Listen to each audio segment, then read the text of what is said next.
방금 제 눈앞에 두툼한 서류 봉투 하나가 던져졌습니다. 먼지가 폴폴 날리는 낡은 거실 테이블 위 노란 서류 봉투는 마치 시한폭탄처럼 놓여 있었습니다. 저는 설거지를 하던 고무장갑을 낀 채 멍하니 그 봉투를 바라보았습니다. 소파에 다리를 꼬고 앉아있는 남편 김영감이 입에 문이쑤시개를 뱉어내며 거드름을 피웁니다. 여보, 그거 열어봐. 내 인생, 아니, 우리 인생의 제이막을 열어줄 열쇠니까. 제이막? 열쇠? 칠순이 넘은 노인네 입에서 나올 법한 단어는 아니었습니다. 불길한 예감이 스쳤습니다. 저는 떨리는 손으로 봉투를 열었습니다. 하얀 A사 용지 맨 위에 적힌 굵은 글씨. 조론 합의서 순간 머릿속이 하얘졌습니다. 조론?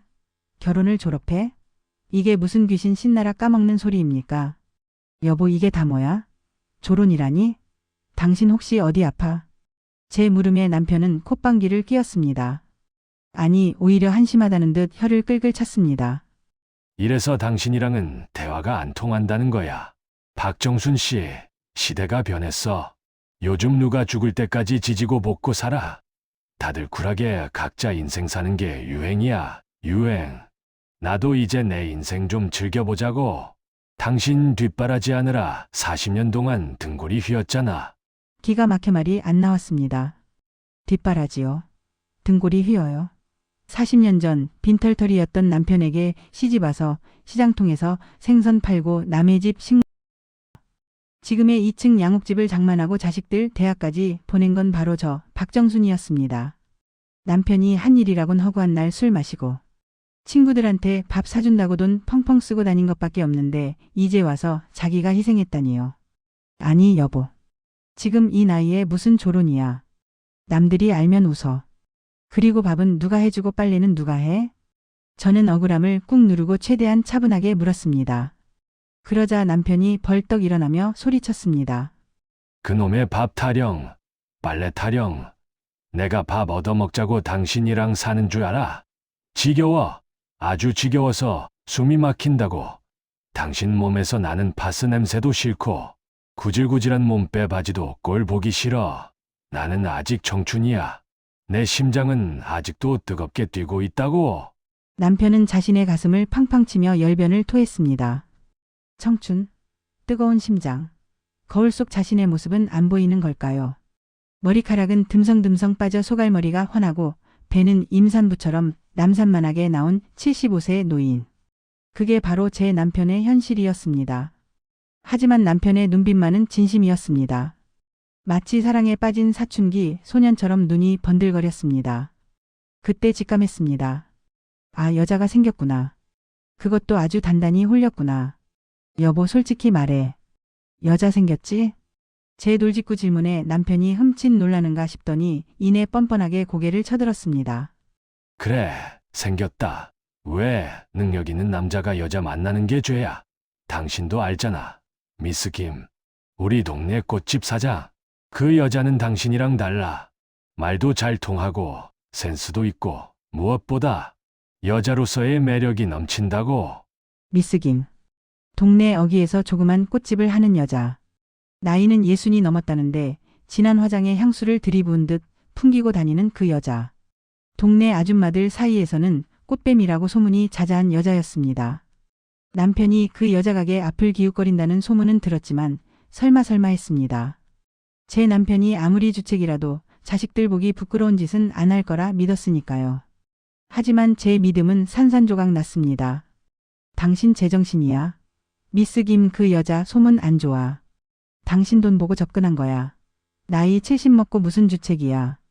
제 외침에 남편은 얼굴을 붉히며 씩씩거렸습니다. 돈 보고 접근해. 말 함부로 하지 마. 그 사람은 내 영혼을 사랑하는 거야. 당신처럼 돈 거리는 속물하고는 차원이 다르다고. 그리고 주책, 사랑의 나이가 어디 있어.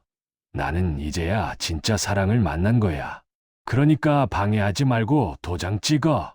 남편은 조론 합의서를 제 얼굴 앞에 흔들어댔습니다. 종이가 팔락거리는 소리가 제 뺨을 때리는 것 같았습니다. 배신감에 치가 떨렸습니다. 40년을 헌신한 조강지처를 헌신짝처럼 버리고 고작 꽃집 여주인에게 가겠다고 조론을 요구하다니. 눈물이 핑 돌았지만 저는 이를 악물고 참았습니다. 여기서 울면 지는 겁니다. 저 인간이 바라는 게 바로 제가 매달리고 우는 꼴일 테니까요. 잠시만요, 여러분. 이야기를 계속하기 전에 한 말씀 드리겠습니다. 혹시 여러분 주변에도 이런 남편 없으신가요? 평생 고생시킨 아내를 늙었다고 무시하고 뒤늦게 바람나서 큰소리치는 뻔뻔한 인간들 말입니다. 지금부터 제가 들려드릴 이야기는 그런 인간들에게 날리는 통쾌한 복수극입니다. 단순한 이혼 이야기가 아닙니다. 상상을 초월하는 반전과 사이다가 준비되어 있으니 답답한 속을 뻥 뚫고 싶으시다면 지금 바로 구독과 좋아요 버튼을 꾹 눌러주세요. 여러분의 응원이 있어야 제가 이 모진 싸움을 이어갈 수 있습니다. 자, 그럼 다시 그날의 거실로 돌아가 볼까요? 저는 심호흡을 크게 한번 내쉬었습니다. 그리고 흐트러진 머리카락을 쓸어 넘기며 남편을 똑바로 쳐다보았습니다. 제 눈빛이 달라진 걸 느꼈는지 남편이 움찔하며 뒤로 물러났습니다. 좋아. 조론해. 가짓거 해주면 될 거 아니야. 제 입에서 나온 의외의 대답에 남편의 눈이 휘둥그레졌습니다. 분명히 제가 울고불고 매달릴 거라 예상했겠지요. 아니면 자식들에게 이르겠다고 협박하거나요. 하지만 저는 너무나도 담담했습니다. 정말이야. 진짜 도장 찍어줄 거야. 딴말하기 없기다. 남편은 믿기지 않는다는 표정으로 되물었습니다. 입가에는 숨길 수 없는 미소가 번지고 있었습니다. 벌써부터 미스 김과 희희낙낙할 생각에 들뜬 모양입니다. 역겨웠습니다. 하지만 저는 표정을 숨기고 식탁에 앉았습니다. 그리고 펜을 들었습니다. 대신 조건이 있어. 조건? 무슨 조건? 위자료? 재산 분할? 야, 내가 말했지. 조로는 이혼이 아니야. 재산은 그대로 두고 몸만 따로 사는 거라고. 돈 달라는 소리 할 거면 관둬. 돈 이야기가 나오자마자 남편은 정색을 했습니다. 역시 돈밖에 모르는 수전너. 미스 김에게는 명품 가방이니 뭐니 사다 바치면서 저한테 주는 돈은 10원 한 장도 아까운 인간입니다. 돈 필요 없어. 내가 거지야. 당신 돈 탐내게. 내 조건은 딱 하나야. 이 계약서에 조항 하나만 추가해. 저는 계약서 빈 공간을 손가락으로 가리켰습니다. 남편은 의심스러운 눈초리로 저를 쳐다봤습니다. 무슨 조항? 쌍방은 서로의 이성 문제에 대해 일절 간섭하지 않는다. 배우자가 누구를 만나든 연애를 하든 동거를 하든 상대방은 법적, 도의적 책임을 묻지 않으며 완벽한 사생활의 자유를 보장한다. 제가 읊조리는 내용을 듣던 남편이 갑자기 배를 잡고 깔깔거리며 웃기 시작했습니다. 눈물까지 흘리며 아주 자지러지게 웃어댔습니다. 부하하하. 아이고 배야. 박정순 씨, 지금 개그해. 사생활의 자유, 이성 문제. 당신 뭐 남자라도 만날 생각이야. 거울 좀 봐. 거울.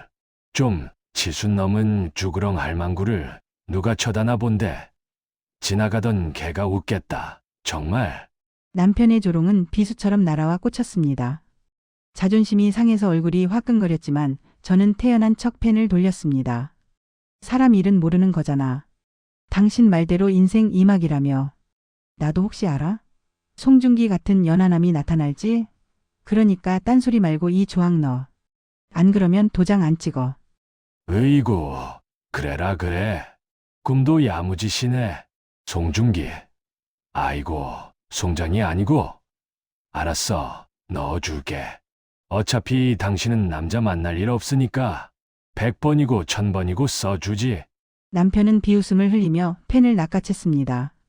그리고 제가 말한 조항을 휘갈겨 썼습니다. 글씨는 삐뚤빼뚤했지만 내용은 명확했습니다. 완벽한 사생활의 자유. 그것은 남편이 스스로 판 무덤이자 제 복수의 시작을 알리는 신호탄이었습니다. 자, 됐지. 이제 도장 찍어. 빨리 찍고 끝내자고. 남편이 재촉했습니다. 저는 계약서 내용을 다시 한번 꼼꼼히 확인했습니다. 그리고 주머니에서 제 도장을 꺼내 박정순 이름 옆에 꾹 눌러 찍었습니다. 선명하게 찍힌 빨간 인주 자국. 마치 제 가슴 속에 맺힌 피멍 같았습니다. 하지만 이제 그 멍을 치유할 시간이 왔습니다. 남편도 신이 나서 도장을 찍었습니다. 그리고 계약서 한 부를 챙겨 들고는 마치 개선 장군이라도 된 듯 소리쳤습니다. 야호, 드디어 해방이다. 박정순, 그동안 고생 많았어. 이제 당신은 당신대로 살고 나는 나대로 살자고. 아, 나 오늘부터 안 들어올 거야. 미스 김이랑 제주도 여행 가기로 했거든. 짐 좀 싸줘. 짐을 싸달라고요? 방금 졸혼 도장 찍은 여자한테 내연녀랑 여행 갈 짐을 싸달라는 남자. 이게 사람입니까? 짐승입니까? 하지만 저는 순순히 일어나 안방으로 들어갔습니다. 그리고 남편의 여행 가방을 꺼냈습니다. 속옷, 양말, 등산복. 차곡차곡 깨어 넣으며 저는 생각했습니다. 그래, 마음껏 즐겨. 그게 네 인생의 마지막 여행이 될 테니까. 제주도 바다 실컷 보고 와. 돌아오면 네가 볼 건 지옥불밖에 없을 테니까. 저는 가방 맨 위에 남편이 아끼는 선글라스를 올려주며 빙긋 웃었습니다. 남편은 제 미소가 그저 체념의 미소인 줄 알았겠지요.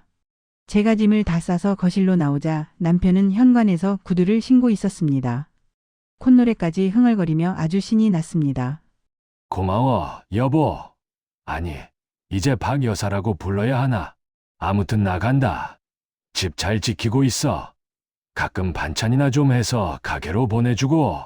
끝까지 뻔뻔한 그 뒷모습을 보며 저는 조용히 현관문을 닫았습니다. 철커덕. 도어록이 잠기는 소리와 함께 집 안에는 정막이 감돌았습니다. 하지만 제 심장은 그 어느 때보다 세차게 뛰고 있었습니다. 저는 거실 한가운데 서서 방금 남편이 남기고 간 졸혼 합의서를 집어들었습니다. 그리고 휴대전화를 꺼냈습니다. 단축번호 1번. 지금까지는 남편이 저장되어 있던 그 번호. 하지만 어제 제가 새롭게 저장한 이름이 화면에 떴습니다. 마이클. 통화 연결음이 딱 2번 울리고 젊고 매력적인 동굴처럼 낮은 남자의 목소리가 들려왔습니다. 네, 누님. 기다리고 있었습니다. 자기야. 나야. 제 입에서 나온 자기야라는 단어가 제 귀를 간지럽혔습니다. 40년 동안 여보 영감 소리만 하고 살던 제 입에서 이렇게 달콤한 단어가 나올 줄 누가 알았겠습니까? 그 사람 방금 나갔어. 도장도 다 찍었고. 아, 정말요? 축하드려요, 누님. 드디어 자유의 몸이 되셨네요. 그럼 이제 우리 계획대로 진행할까요? 수화기 너머로 들려오는 남자의 목소리에 자신감이 넘쳤습니다. 저는 창밖을 내다보았습니다. 멀리 남편의 차가 골목을 빠져나가는 게 보였습니다. 조수석에는 미스 김이 타고 있겠지요. 둘이 손을 잡고 희희낙낙하고 있을 꼴이 눈에 선했습니다. 그래. 이제 시작이야. 내일 저녁 남편이 짐 가지러 잠깐 들른다고 했어. 그때 자기가 와줘야겠어. 내일 저녁이요? 좋죠. 제가 아주 근사하게 차려입고 갈게요. 누님 끼 확실하게 살려드려야죠. 아, 그리고 선물도 준비했어요. 선물? 무슨 선물? 보시면 알아요. 남편분 아마 기절하실걸요? 누님이 늙은 호박이 아니라 황금마차라는 걸 똑똑히 보여줘야죠. 남자의 호탕한 웃음소리를 들으며 저도 모르게 따라 웃었습니다. 통쾌했습니다. 상상만 해도 짜릿했습니다. 내일 저녁 남편이 마주하게 될 충격적인 장면. 그리고 그가 짓게 될 멍청한 표정. 벌써부터 가슴이 두근거려 견딜 수가 없었습니다. 남편은 꿈에도 모를 겁니다. 자기가 늙고 힘없는 할망구라고 무시했던 제가 어떤 칼을 갈고 있었는지. 그리고 제가 데려올 새 남자가 도대체 어떤 인물인지 말입니다. 저는 전화를 끊고 거울 앞에 섰습니다. 거울 속에는 칠순의 노인 박정순이 서 있었습니다. 주름진 얼굴, 하얗게 센 머리카락. 하지만 눈빛만은 20대 청춘 못지않게 빛나고 있었습니다. 저는 화장대 깊숙한 곳에서 오랫동안 쓰지 않았던 빨간 립스틱을 꺼냈습니다. 그리고 입술에 짙게 발랐습니다. 거울 속의 여자가 저를 보고 씩 웃었습니다. 기대해, 김영감. 내일은 당신 인생에서 가장 긴 하루가 될 거야. 그리고 미스 김, 너도 각오해. 남의 눈에 눈물 나게 하면 네 눈엔 피눈물 나는 법이라는 걸 내가 가르쳐 줄 테니까. 밖에는 어둠이 내리고 있었습니다. 하지만 제 인생의 밤은 이제 끝났습니다. 내일이면 찬란한 태양과 함께 제 화려한 복수극이 막을 올릴 것입니다.